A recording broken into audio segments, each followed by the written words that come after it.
107వ కీర్తన. వారు కృతజ్ఞత అర్పణలు చెల్లించుదురుగాక, ఉత్సాహ ధ్వనితో ఆయన కార్యములను ప్రకటించుదురుగాక.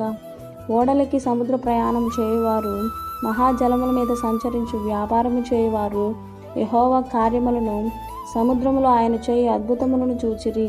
ఆయన సెలవీగా తుఫాను పుట్టెను, అది దాని తరంగములను పైకెత్తెను. వారు ఆకాశం వరకు ఎక్కుచు అగాధమునకు దిగుచూ ఉండిరి. శ్రమ చేత వారి ప్రాణము కరిగిపోయెను. మత్తులైన వారి వలె వారు ముందుకు వెనుకకు దొర్లుచు ఇటు అటు తూలుచుండిరి.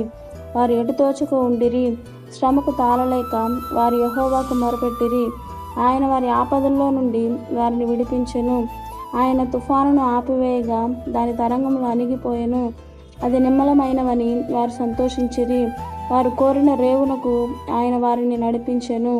ఆయన కృపను బట్టియు నరులకు ఆయన చేయు ఆశ్చర్య కార్యములను బట్టియు వారు యెహోవాకు కృతజ్ఞతాస్తుతులు చెల్లించుదురుగాక. ఆమేన్.